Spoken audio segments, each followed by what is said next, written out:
Well, listening to my interview with Richard Marles was the Shadow Home Affairs Minister James Patterson, who's in Melbourne. James Patterson, thanks for your time this morning. You heard the Deputy Prime Minister and Defence Minister say there that there are problems within the culture of senior defence leadership. What do you make of that? Well, I think leadership starts from the top, and Richard Marles has been a weak Deputy Prime Minister and a weak Defence Minister.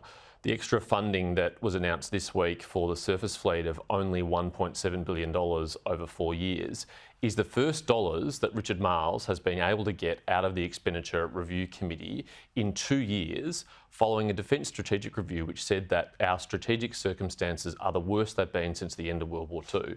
The great problem with this government when it comes to defence is a total lack of urgency, a total failure to appreciate just how serious our circumstances are and the response that that requires.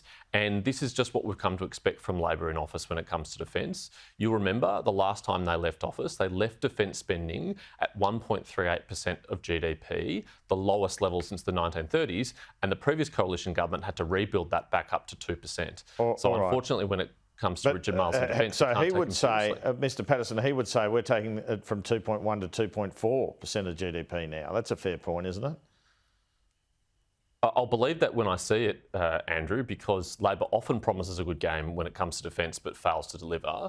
How can you say seriously, if these are the most dire circumstances in the end of World War II, that only $1.7 billion over the next 4 years is going to be enough?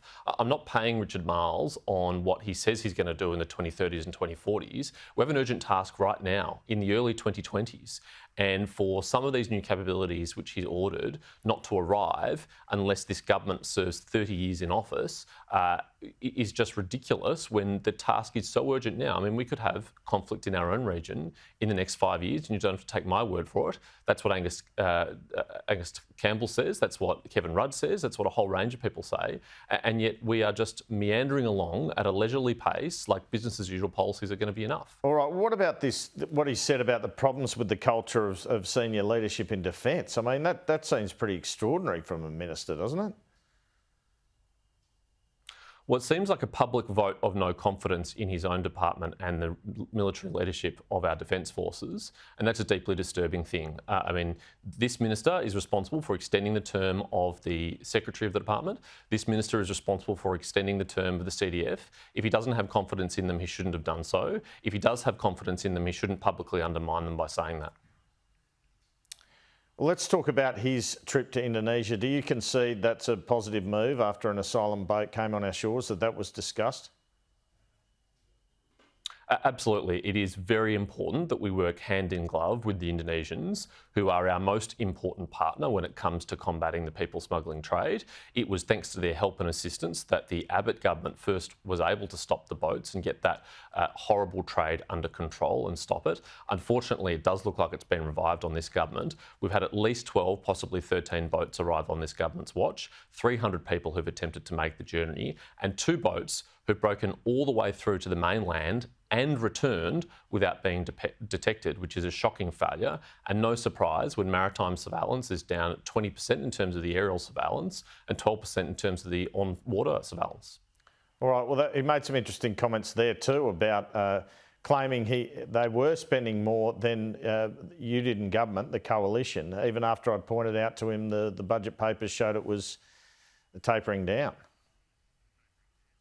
I thought that was just an embarrassing performance from the Deputy Prime Minister. He's obviously not familiar with the budget papers his own government has published and unaware, as you pointed out to him, that between this year and next year, the government's own update to its budget released this month shows that the spending on border protection declining by $190 million. The government says they will spend $190 million less next financial year than they're spending this year on borders. Now, if that's not a cut, I don't know what a cut is. And if the Deputy Prime Minister is unaware of that, then it shows he is not across the brief. Because let's remember, this is as much a defence portfolio issue as it is a Home Affairs issue. The Operation Sovereign Borders is a joint mission between Defence and Home Affairs, including Border Force, and he seems completely not across the detail. Now, the opposition's been trying to paint this one asylum boat as the government's lost control of our borders, but the occupants were immediately taken to Nauru. So is it that big a deal? I think it is a big deal, Andrew, when 2 boats in 3 months make it to the Australian mainland and leave again without being detected. I mean, this is virtually unheard of in the last decade of border policy, and it is a shocking failure of our maritime surveillance operations. You should not be able to get to the Australian mainland, drop people off and return without being detected. And unfortunately, people smugglers are testing this government's resolve, and unfortunately I think they're finding it's wanting. I mean, the government has sent all sorts of terrible signals when it comes to border protection. Chief amongst those was the abolition of temporary protection visas, which was one of the key components of Operation Sovereign Borders. As soon as the Prime Minister sent up that flare, sent that message to people smugglers, they thought, great, we're going to test his resolve, and I think they're going to continue to until the Prime Minister shows some strength and restores Operation Sovereign Borders to its original design under the former government.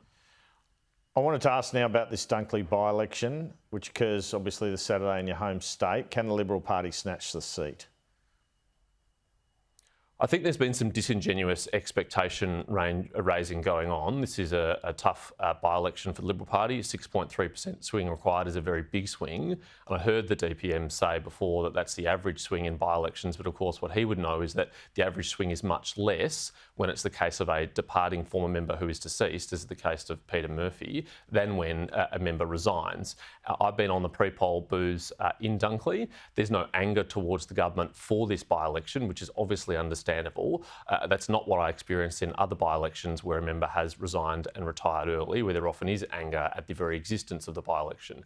So it's a big task for the Liberal Party, but I think we are competitive. I think we'll get a strong swing, but it would be an extraordinary thing to get a swing of more than 6.3% and win the seat.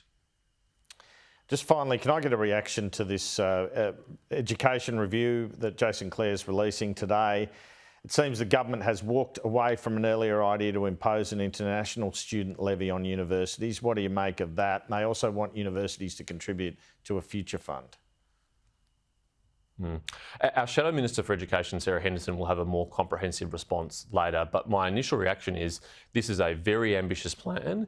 It is a very long wish list and a very expensive wish list, and I think it's very telling that Jason Clare, on releasing this report today, hasn't been able to commit to a single idea in the proposal, and has said it'll take the government several months before they respond to that. I mean, that is a pattern of behaviour in this government. When it's defence or home affairs or now education, they commission dozens and dozens of reports, they sit on them for months, they finally release them, and then they say they'll respond to that in a few months' time. We saw that with the Surface Fleet Review, and that's putting us in all sorts of trouble when it comes to our national security. I hope they would promptly respond to this one. James Paterson, Shadow Home Affairs Minister, thanks so much for your time this morning.